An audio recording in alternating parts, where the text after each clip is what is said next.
Halo Sobat Generasi Muda, mari kita belajar APBN sebagai bentuk kepedulian terhadap uang kita.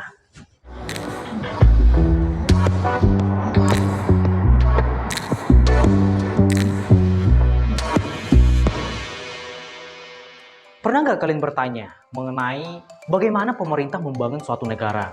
Atau mungkin pernah mempertanyakan seberapa besar sih uang negara kita sehingga bisa membangun infrastruktur di mana-mana? Kita akan ambil beberapa contoh, yaitu yang pertama, pembangunan IKN yang masih berlanjut sampai sekarang. Nah, dikutip dari berita kompas.com, berapa dana APBN yang dipakai untuk membangun IKN? Nah, di sana dikatakan bahwa pembiayaan dalam pembangunan IKN menurut Bappenas atau Badan Perencanaan dan juga Pembangunan Negara, anggaran pembangunan IKN mencapai 466,9 triliun. Bahkan Presiden Jokowi mengatakan seluruh anggaran untuk membangun kawasan inti IKN akan bersumber dari anggaran pendapatan dan juga belanja negara. Contoh yang kedua yaitu, apakah kalian sering mendengar juga akhir-akhir ini yang sedang viral mengenai pembangunan kereta cepat yang dinamai dengan kereta Wus? Nah, dikutip dari Newswire, ternyata proyek kereta cepat dapat suntikan sebesar 4,3 triliun dari APBN. Nah, contoh yang lainnya, seperti yang kita tahu ya, pembangunan jalan trans di Papua, pembangunan jembatan, jalan, subsidi BBM, pendidikan, dan masih banyak lagi. Nah, jika kalian pernah mempertanyakan hal tersebut, maka itulah wujud dari APBN. APBN sendiri merupakan anggaran pendapatan dan juga belanja negara. APBN sendiri memiliki dasar hukum, yaitu dari Undang-Undang Dasar 1945 Pasal 23 Ayat 1 yang menyatakan bahwa anggaran pendapatan dan belanja negara sebagai wujud dari pengelolaan keuangan negara ditetapkan setiap tahun dengan undang-undang dan dilaksanakan secara terbuka dan bertanggung jawab untuk sebesar-besarnya kemakmuran rakyat. Ingat, itu untuk kemakmuran rakyat. Nah, APBN juga dilaksanakan selama 1 tahun berjalan, yaitu dari tanggal 1 sampai 31 Desember.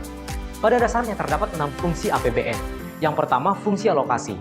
Fungsi alokasi merupakan anggaran negara harus diarahkan untuk mengurangi pengangguran dan juga pemborosan sumber daya serta meningkatkan efisiensi dan juga efektivitas perekonomian. Salah satu contohnya dikutip dari kompas.com, APBN 2023 tidak ada lagi alokasi COVID-19. Tetapi BBM hingga listrik masih disubsidi. Hal ini berarti bahwa pemerintah tidak fokus lagi terhadap COVID-19. Seperti yang kita ketahui bahwa COVID-19 di Indonesia sudah sangat menurun. Gitu. Jadi pemerintah akan fokus ke hal lainnya atau sektor lainnya untuk meningkatkan perekonomian negara. Fungsi yang kedua yaitu fungsi distribusi. Yaitu fungsi di mana kebijakan negara harus memperhatikan rasa keadilan dan juga kepatutan. Sebagai contoh yaitu pajak yang ditarik dari masyarakat dapat didistribusikan untuk kepentingan umum maupun transfer payment. Fungsi yang ketiga yaitu fungsi stabilisasi, sesuai namanya itu menstabilkan. Yaitu sebagai pedoman agar pendapatan dan juga pengeluaran negara sesuai dengan perencanaan serta menjaga kestabilan arus uang maupun barang untuk menghindari yang namanya inflasi dan juga deflasi. Fungsi yang keempat yaitu fungsi otorisasi.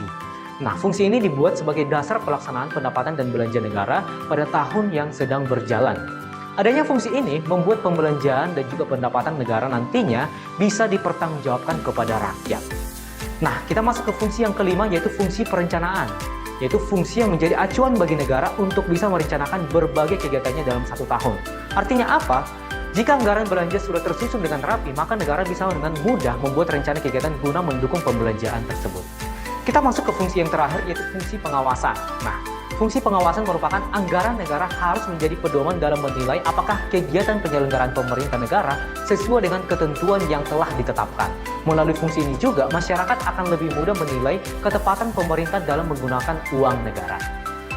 Nah, setelah kita belajar mengenai fungsi APBN, kita akan belajar bagaimana sih suatu negara itu menetapkan APBN atau bagaimana pemerintah dalam menyusun APBN. Jadi, dasar penetapan APBN tidak hanya sekedar menargetkan kenaikan pendapatan atau mungkin meminimalisir belanja negara, tetapi juga harus memperhatikan kondisi perekonomian negara serta prospek perencanaan negara ke depannya. Sehingga ketika negara sudah tahu atau pemerintah sudah tahu gimana kondisi perekonomian negara, maka mereka akan bisa menyusun rancangan anggaran pendapatan dan belanja negara. Seperti halnya postur rancangan APBN 2023 dengan mengusung tema yaitu optimis dan tetap waspada dengan tujuan peningkatan produktivitas untuk transformasi ekonomi yang inklusif dan juga berkelanjutan. Nah, seperti yang kita lihat dalam postur APBN ini, di sini ada asumsi dasar ekonomi makro, ada pertumbuhan ekonomi, nilai tukar rupiah, lifting gas, inflasi, suku bunga, dan juga lifting minyak. Nah, kemudian Di postur APBN juga terdapat pendapatan negara yang diperkirakan 2.443,6 triliun, di mana penerimaan perpajakan sebesar 2.111,9 triliun, penerimaan hibah 0,4 triliun, dan juga penerimaan negara bukan pajak sebesar 426,3 triliun. Berikutnya itu mengenai belanja negara yang diperkirakan sekitar 3.041,7 triliun, di mana belanja pemerintah pusat sebesar 2.230 triliun, dan juga transfer ke daerah dan dana desa sekitar 811,7 triliun, dengan pembiayaan anggaran sekitar 598,2 triliun. Nah, kalau kita perhatikan postur APBN tersebut, bahwa pemerintah menerapkan defisit anggaran, di mana belanja lebih besar daripada pendapatan. Hal ini bertujuan untuk meningkatkan pertumbuhan ekonomi. Sedangkan kalau misalnya pendapatan lebih besar dari belanja negara, maka pemerintah menerapkan surplus anggaran. Tujuannya untuk mencegah inflasi.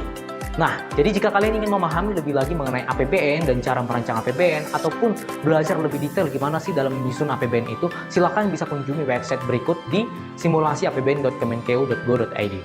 Dan jadilah Menteri Keuangan versi kamu.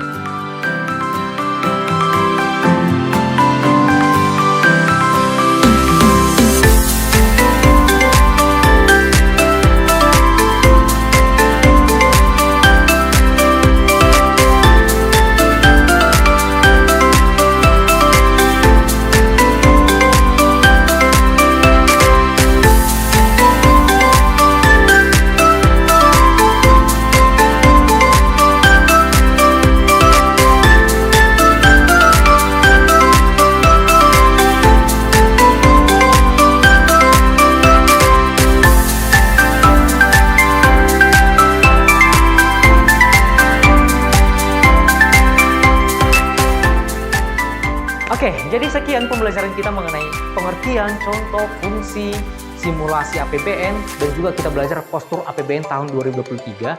Harapannya kita sebagai generasi muda benar-benar paham dan ikut andil dalam pelaksanaan sekaligus pengawas penggunaan APBN. Karena apa? Kita sebagai generasi muda harus peduli terhadap uang kita.